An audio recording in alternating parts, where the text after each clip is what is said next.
Hello, my dears. Welcome to this month's episode of the Missing Piece magazine. I'm Tabitha Jester, your legendary love and super sex coach, and today we're talking about self-esteem. Self-esteem in your relationship, of course.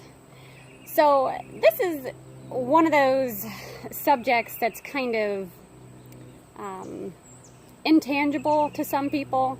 It's like, what is self-esteem really?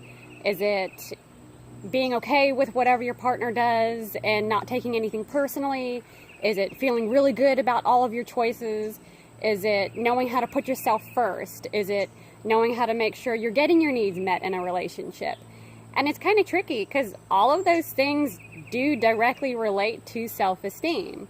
If you're a really insecure person and you have a really poor esteem for yourself, then you are going to have a lot of problems with insecurity in your partner, with their friends, with their hobbies, with anything that makes you feel like you may not be enough or makes your sore points come up, whether it's self-esteem issues with your physical appearance, with your career, with your performance in the bedroom, any of these different things. They can become huge hang-ups in your relationships if you are not confident within yourself.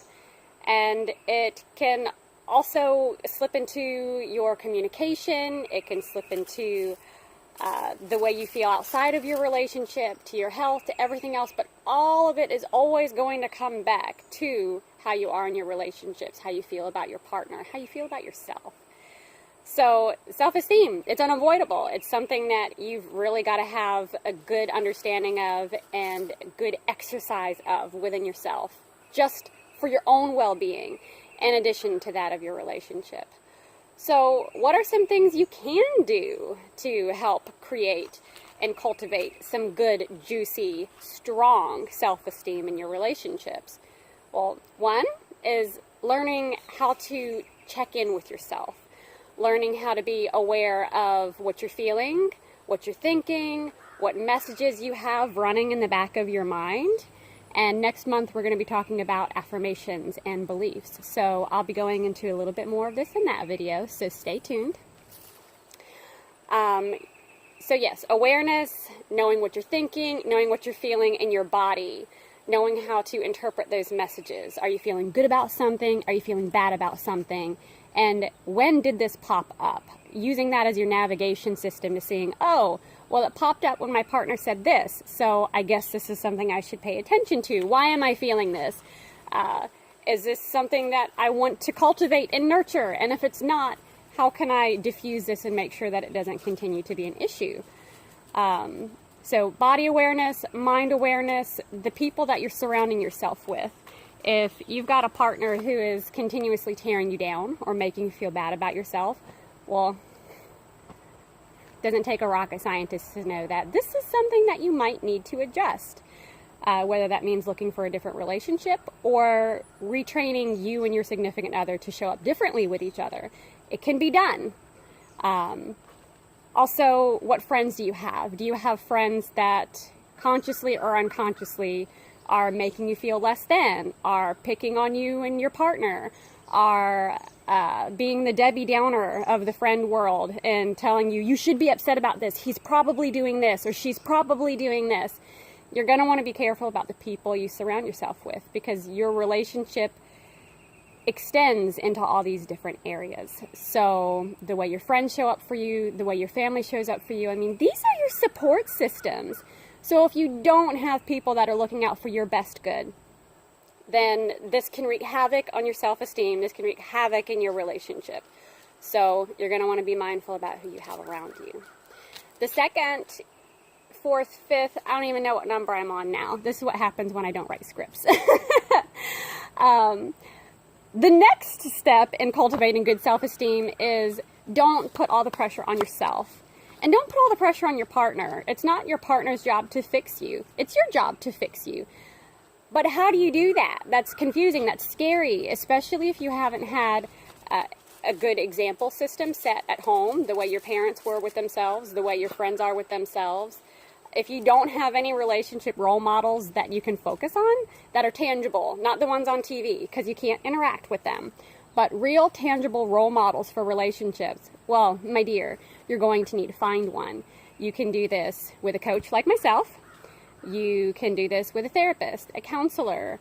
If you're not comfortable reaching out to people, then start reading books, start watching YouTube videos, follow Facebook pages, get in Facebook groups where you can get some information and some interaction with people who resonate with your morals and your ideals in your relationships. And this is going to help you create a stronger sense of self and more confidence in yourself, more confidence in your choices, because whether we want to admit it or not, we all need a little bit of outside validation.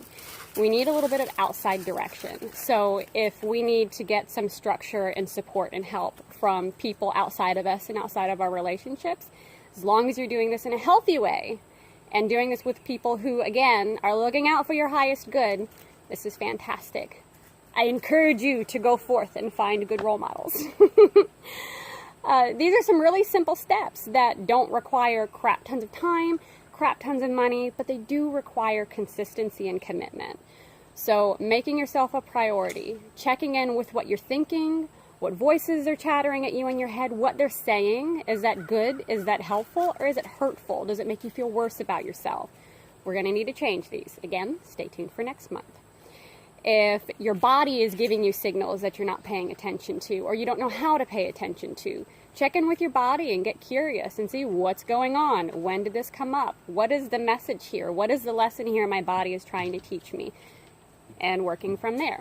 Getting your support system, your friends, your family, your mentors, your coaches, whoever you need to help you reach your goals within yourself and in your relationship. And celebrate that shit, my dears. Truly, that's a lot of work. It can be really hard at first, but it gets better. It gets so much better.